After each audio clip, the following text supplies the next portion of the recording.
허위로 작성한 잔고증명서 100억짜리입니다. 국회의원의 허위재산 신고가 더 중요한 문제라고 생각합니다. 현직 검찰총장의 장모가 2016년 12월 말경 법정에서 증인선서까지 하고 나서 허위잔고증명서를 본인이 작성했다라고 진술을 했습니다. 뿐만 아니라 이제 올해 잔고증명서를 검찰총장의 부인인 김건희 씨 회사의 감사가 위조해서 건네주었기 때문에 김건희 씨의 공범 여부, 이 문제가 계속 제기되고 언론 보도가 있습니다. 자, 잔고증명서, 김건희 씨의 어머니인 최 씨가 김건희 씨 친구인 김 씨, 저 사람은 김건희 씨의 회사 감사로 있는 사람입니다.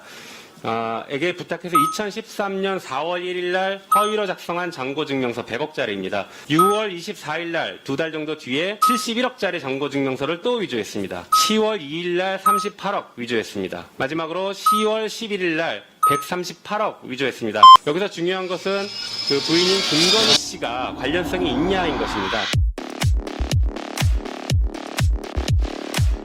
방금 말씀드린 잔고증명서를 위조한 사람이 왼쪽에 보시는 것처럼 김건희 씨가 운영하는 코바나 컨텐츠라는 회사의 감사로 등재되어 있던 사람입니다. 그 다음 오른쪽 페이지를 보시면 그 김건희 씨의 어머니 모친이 운영하는 ESIND라는 회사에 김건희 씨도 이사로 등재되어 있었습니다. 허위 잔고증명서를 만들어서 돈을 빌렸던 게 바로 성남 도촌동 땅 매입에 돈을 쓰기 위해서 했던 것이었는데 그 과정에서 김건희 씨가 충분히 개입했을 정황이 이렇게 보이는 것입니다. 실제로 방금 말씀드린 도촌동 땅이 최 씨가 돈을 못 내서 계약금을 떼이게 됐습니다. 그렇게 되자 김건희 씨가 접대비를 안모 씨라는 공범자인데 안모 씨에게 김건희 씨가 1,500만 원을 송금한 적이 있습니다.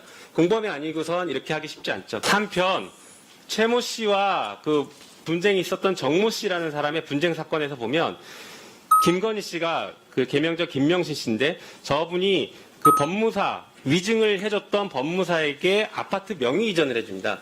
다시 말해서 김건희 씨와 그 김건희 씨의 어머니는 사실상 경제 공동체 역할을 했던 것으로 보여집니다. 백모 씨라는 법무사가 관련 사건에서 그 위증했던 것을 다시 번복하려고 하니까 김건희 씨가 1억 원을 교부하려고 했다가 실패했던 증거가 바로 저것입니다. 방금 말씀드린 사문서 위조에 초점을 맞춰서 말씀을 드려보면요. 2020년 3월 27일 날 의정부지검에서 김건희 씨의 사문서 위조를 불기소 처분을 합니다. 특별한 이유 없이 불기소 처분을 해버렸습니다. 그래서 당사자가 그 항고를 합니다. 그런데 여기서 중요한 것은 불기소 처분 직후 2013년 4월 1일자 잔고증명서는 공소시효가 도과해버립니다. 현재 이 사건은 서울고등검찰청의 항고 사건으로 계류 중인데 그 이후에 6월 24일 날 공소시효가 또 도과합니다. 항고는 아직도 결정되지 않습니다. 얼마 남지 않은 2020년 10월 1일 날에 세 번째 잔고증명서 공소시효가 다가오고 있습니다. 그리고 네 번째인 2020년 10월 10일 날 또 네 번째 잔고증명서 공소시효가 다가오고 있습니다. 그럼에도 불구하고 이 사건은